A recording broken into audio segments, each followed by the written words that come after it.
Bueno, muy buenos días para todos. Déjenme ya, empiezo habiendo hecho el saludo, empiezo en materia y es en relación con, sobre todo con una invitación que quiero hacerles a todos ustedes y por supuesto en estos minutos siguientes voy a sustentar por qué es importante esa invitación.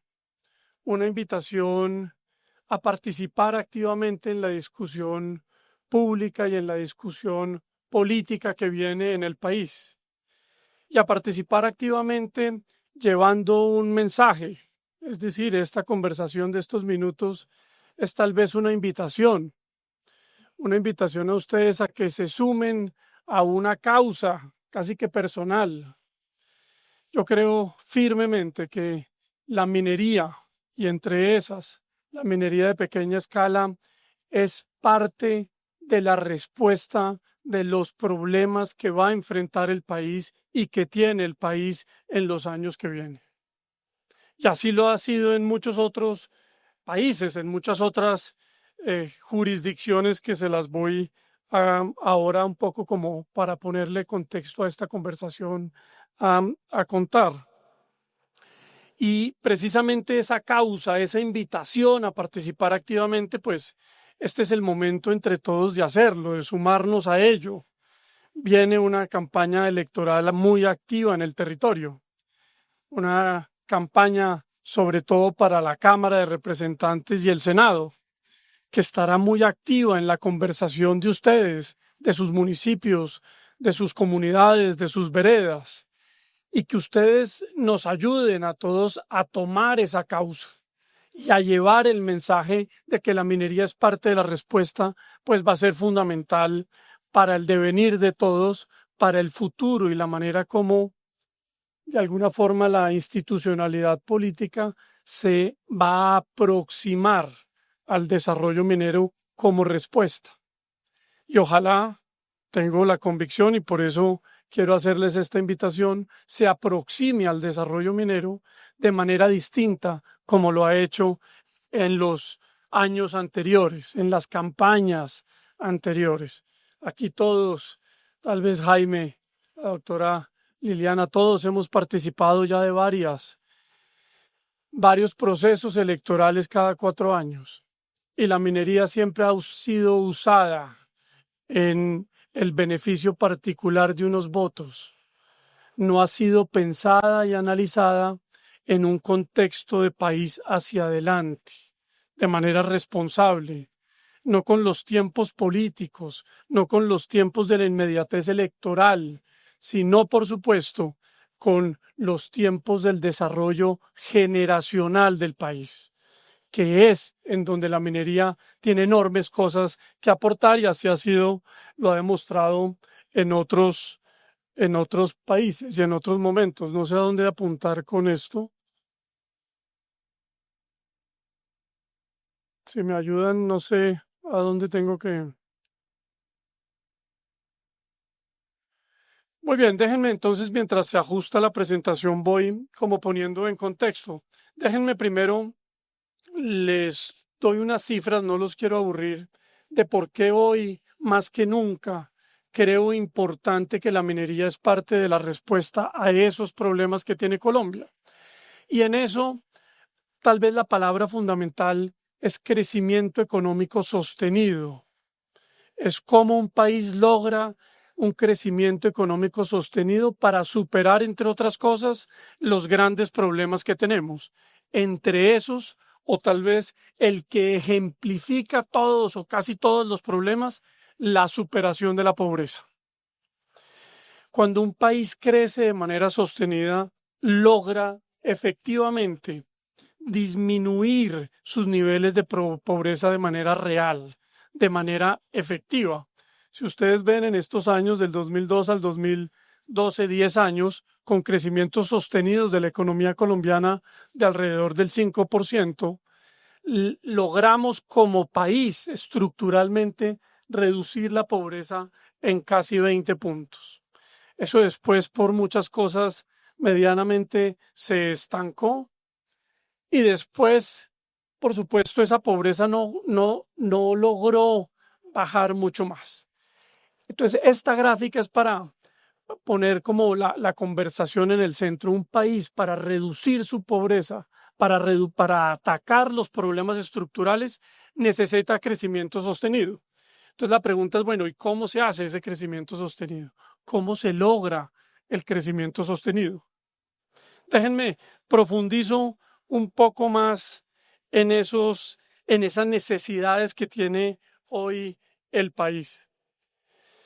Y es en relación con nuestra situación macroeconómica y fiscal, por todos conocida, no me voy a detener, pero esa gráfica al lado del mapa es el endeudamiento como porcentaje del PIB. Es todo lo que uno tiene y qué tanto está endeudado. Entonces, la familia en Colombia hoy está endeudada en un 62%. Eso incluso más alto que en los años anteriores. E incluso endeudada a niveles similares a lo que necesitábamos endeudarnos o necesitamos endeudarnos en el momento de la pandemia, con una enorme necesidad de gasto público y con poca producción económica. Es decir, hoy, bueno, y en esos años, pues con una clara justificación del endeudamiento. Hoy, sin esa justificación del endeudamiento, pues la deuda ya está alrededor del 62%. Y lo segundo que cuando uno tiene un crédito en un banco, es ver a qué tasa le presta el banco. Bueno, esa tasa a la cual nos está prestando el banco a Colombia, a todos los colombianos, esto no es el ministro de Hacienda, esto nos cuesta a todos plata, esa tasa es hoy mayor que antes, por el riesgo del país, por factores macroeconómicos, por muchos elementos. La única realidad es que esa deuda que hoy tenemos, mayor como porcentaje del PIB, también nos cuesta más, casi al 12.5% cuando venía de niveles del 6-7%. Esto también en un contexto mundial que ha motivado un poco las tasas hacia adelante.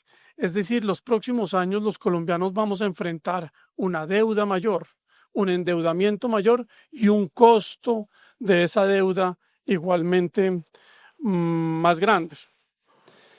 Déjenme paso a otros 12 factores relacionados con eso. Y el primero de ellos es el déficit fiscal, muy nombrado en estos momentos, en la discusión en el Congreso del presupuesto. Un presupuesto es financiado en 26 billones de pesos, que después se aprobó en la discusión en el Congreso solamente, para que entiendan eso, solamente desfinanciado en 16 billones de pesos. Eso tiene una enorme gravedad. Eso no es una cosa menor. Pues ese déficit fiscal en Colombia hoy está para el 2026, según muchos analistas, con el presupuesto de 26 billones, desfinanciado en un 8%, como porcentaje del PIB mucho mayor que los años anteriores. ¿Y eso qué significa en plata? Significa en plata que el presupuesto general de la nación, es como si nosotros en cada una de nuestras familias dijéramos en los últimos 3 años, ¿sabe qué? Yo me voy a gastar mucho más de lo que tengo y después miro a ver cómo lo financio. Ese presupuesto general de la nación hoy está en 557 billones de pesos, 200 billones de pesos más que hace 4 años. Y si uno lo pone en contexto, es un monto igual a la totalidad del presupuesto general de la nación que Colombia tenía en el año 2016, 200 billones de pesos. Entonces, esos desbalances macroeconómicos, pues a los colombianos, a todos vamos a tener que hacer esfuerzos para poder balancearlos, poder llevarlos a los niveles actuales. Y eso no es de un gobierno, eso es de todos. Y esa es la realidad que Colombia afronta en su estructura macroeconómica en los años que vienen. ¿Por qué llegamos a esto? Pues no me voy a detener en eso. Eso no, lo que me interesa es un poco poner sobre la mesa que eso hay que financiarlo. Eso un país tiene que financiarlo. Porque los desbalances macroeconómicos no se pueden dejar llevar y avanzar. Porque eso es una bola de nieve que muchos países en América Latina ya han pasado por ahí. Argentina, Venezuela, y después recuperarlos es realmente complejo. Además, pues tenemos otros problemas como colombianos, el orden público que a todos nos afecta, sobre todo a ustedes en las operaciones en el territorio. Y cuando uno como Estado quiere recuperar el orden público, necesita gastar parte del presupuesto general de la nación para llevar institucionalidad al territorio. Eso no es gratis. Sobre todo ahora, por las distintas realidades internacionales donde no tenemos un apoyo real o vamos a tener un apoyo real en los años que vienen para llevar esa fuerza pública sólida al territorio colombiano. Y por supuesto también algo que nos preocupa a todos y que yo siento todos lo hemos de alguna forma padecido, yo en mi familia, mi papá y demás, la salud, para llevar la calidad de la salud de los colombianos a lo que teníamos hace 4 años, vamos a también que hacer esfuerzos económicos entre todos. Es decir, es un panorama en los próximos años. Yo no entiendo por qué hay 70 candidatos, 86 o 110 candidatos a la presidencia, porque es un país de unas enormes dificultades que vamos a tener que tomar decisiones para gobernarlo muy dolorosas para el bolsillo de todos. Si no, se hacen cosas estructurales hacia adelante. Pero entonces la buena noticia, y es la invitación que yo quiero hacerles, es a difundir que para esos problemas la minería es parte de la respuesta. Y parte de la respuesta porque cuando un país con una enorme riqueza natural como nosotros lo tenemos, como nos han enseñado en el colegio desde hace muchos años, un país que todo lo tiene, pero que a pesar de eso no hemos logrado generar factores estructurales de crecimiento sostenido, pues esta preocupación se agranda más y es, por supuesto, tenemos que utilizar lo que tenemos y utilizarlo con sabiduría. Y dentro de esas riquezas naturales, pues por supuesto está la riqueza mineral que tenemos en el país. Y otros países lo han hecho. Y lo han hecho con sabiduría, pero que también a través del uso de sus recursos naturales han logrado superar problemas similares a los que hoy Colombia enfrenta y enfrenta hacia adelante. No han sido ajenos esos países a eso. Déjenme les pongo un ejemplo en este contexto internacional. Chile, que en estos años aumentó la producción de cobre, en estos 10 años, 19 años, aumentó la producción de cobre en 241%, logró reducir la pobreza de manera sostenida en un 32% y crecer en un 5,6% de manera sostenida esos años. Perú, para no ir muy lejos en el mundo, igualmente aumentó su producción de cobre en esos ya solo 9 años en 130% y logró crecer de manera sostenida en 5,4%. Pasando a otro continente, Botsuana, un país en el África, un continente lleno de minerales. Botsuana es un ejemplo hoy en día de llevar salud, de llevar educación a sus habitantes, gracias a la producción de minerales, en este caso la producción y el uso de los recursos de los diamantes de manera responsable.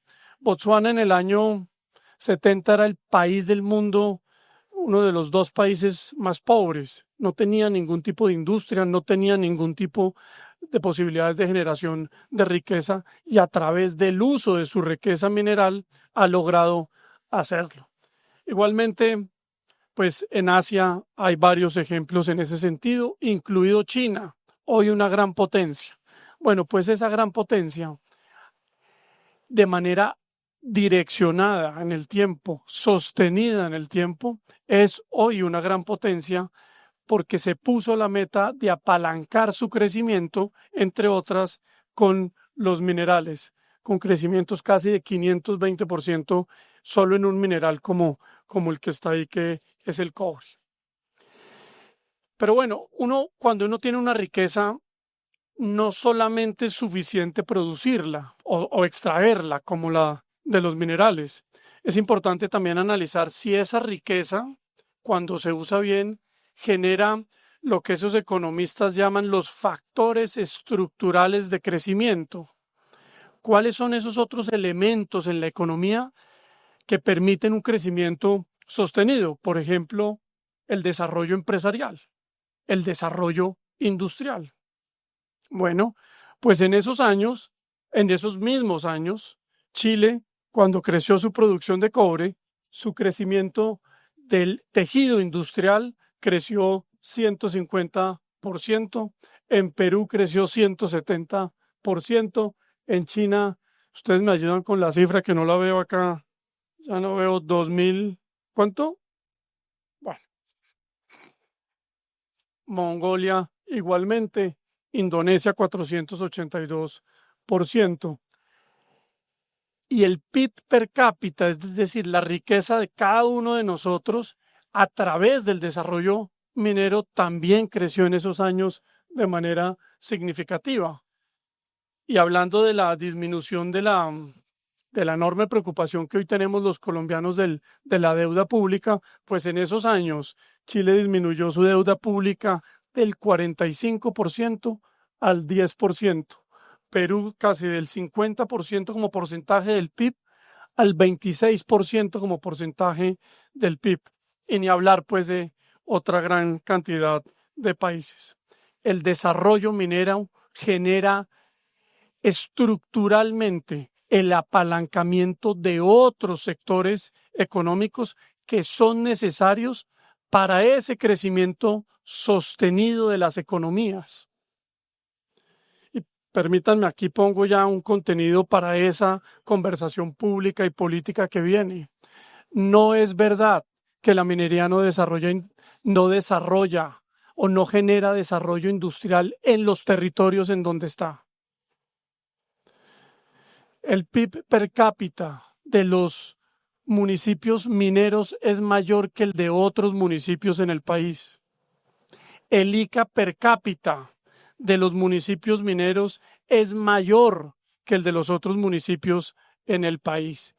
Entonces, esto es una mentira que nos hemos ido nosotros todos los días en los últimos años como asimilando, y cuando uno revisa las cifras, pues eso no es lo que dicen las cifras. Esa no es la realidad que enfrenta el país. De tal forma que mi invitación es a que participen y que participemos activamente en esa conversación política que viene llevando estas cifras, contando a viva voz, con tranquilidad, sin ningún tipo de vergüenza, que para los problemas que enfrenta Colombia, la minería es parte de la respuesta. Y por supuesto, la minería de pequeña escala también es parte de esa respuesta. No existe, no se puede concebir la minería colombiana sin la minería de pequeña escala. Ustedes, y por ahora la Cámara de la cual Jaime hizo mención, la Cámara de Pequeña Minería que dirige David González, a quien le envío un saludo desde acá, ha sido el que me ha acompañado en esta gran cruzada de darle visibilidad a la minería de pequeña escala, de mostrarla en el orden internacional, de mostrarla y diferenciarla en Colombia de esa otra minería que no queremos en el país, la minería ilegal, que no la queremos en ninguno de nuestros territorios, que el camino para eso es hacer la minería bien hecha, de cualquier escala, pero hacerla bien hecha. Bueno, pues esa respuesta de que la minería es parte de las soluciones para el país también pasa por la pequeña minería. Una minería que en el país representa, esto como que vuelve a lo mismo, pero miren, una minería de pequeña escala que en el país representa el 61% de los títulos mineros, representa casi el 50% de las solicitudes de nuevas áreas para lo que viene. Y aquí hago un mensaje para todos. El 97% del territorio colombiano está sin exploración. Es decir, nosotros y nuestros hijos no conocemos la riqueza mineral que hay en el país. Por tanto, esa minería como respuesta pasa por incentivar de manera decidida la exploración, por incentivar de manera decidida a atraer capitales para explorar el país y después de explorarlos en 15 años, ahí sí tomar la decisión de si queremos una mina en un determinado territorio o no. Pero nosotros no podemos pasar a otra generación con la ilusión de que somos un país con un enorme potencial. Tenemos que superar eso para en la próxima generación ser un país que tiene certeza geológica de la riqueza mineral que tiene y ahí sí discutir cómo de alguna u otra forma la vamos a sacar. De tal forma que en esa parte de la respuesta, pues la minería que ustedes representan, la minería que David y la Cámara de Pequeña Minería representa, es parte fundamental de la respuesta. Y en eso, pues por supuesto hay también matices. No es el mejor momento para la discusión de la atracción de la inversión en el sector minero colombiano. Y también quiero invitarlos a que en esa conversación política que viene se sumen a la asociación a decir que hay cosas que no están funcionando bien y que lo que se está proponiendo no lleva a que al país se atraiga más inversión. Hemos tenido con la viceministra varias conversaciones en relación con el proyecto de la ley nueva minera. En nuestro criterio, esa ley no atrae la inversión, sino que la aleja. Esa ilusión de explorar el país, de generar un mayor sector minero productivo, real, esta ley minera aleja a esa ilusión que tenemos en los próximos años. Por eso hemos venido insistiendo desde que nos la mostraron hace mucho tiempo, después ya no nos la volvieron a mostrar, que esa ley no conducía a ese propósito que tenemos todos de tener un desarrollo industrial en lo que viene. Y déjenme, les pongo un solo ejemplo de eso. El artículo 27 de la ley dice que todos los minerales estratégicos en el país solo podrán ser explorados o producidos por empresas estatales, por empresas de economía mixta o asociaciones público-populares, como lo hemos hablado, viceministra. Y dice el artículo 27 que solo cuando estudios demuestren que el Estado es incapaz de hacerlo, ahí sí se podrá contratar con terceros, es decir, con el sector privado. Eso, en mi criterio, es una aproximación realmente equivocada del desarrollo minero hacia adelante. Ahí tendremos un debate amplio en el Congreso que hasta ahora está empezando, que es el escenario propicio para hacerlo. Allá tendremos estas conversaciones, pero mi invitación es que ustedes también se sumen y que al sumarse, sobre todo, primero estudien la ley, la conozcan a profundidad.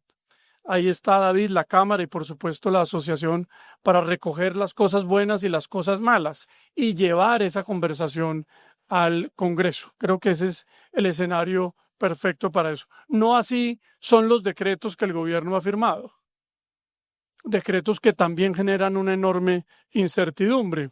El decreto de las áreas de producción de alimentos. Hace tal vez 20 días estuvimos en la Corte Constitucional defendiendo la inconstitucionalidad de esa norma. Eso pasa por encima de las competencias de los alcaldes y de los gobernadores y por supuesto también las áreas de reserva estratégica. Entonces, si bien aquí hay un orden de la discusión política democrática en el Senado de la República, hay otro ámbito de los decretos y demás que han sido expedidos no por el Ministerio de Minas, sino por otros ministerios que tienen enormes implicaciones en el desarrollo y en el futuro desarrollo de la minería en el país. Entonces, déjenme termino nuevamente con este contexto de la realidad de hoy. Soy un perfecto convencido de que parte de las respuestas a los problemas que tiene es el desarrollo de la industria minera. del convencimiento y de llevar el mensaje todos de que el desarrollo minero lleva desarrollo estructural para el crecimiento económico sostenido de Colombia, como ha sucedido en otros países. Y que para eso tenemos unos problemas puntuales en una conversación política y también ya en el ordenamiento jurídico con decretos y resoluciones, pues que tenemos que solucionar, porque generan incertidumbre. Y la incertidumbre es contraria al desarrollo empresarial. La incertidumbre es contraria a la inversión de cualquier tamaño. Así que les agradezco mucho estos minutos de su atención y los invito pues a que me acompañen en esta cruzada de mostrarle al país que la minería es parte de la respuesta. Muchas gracias.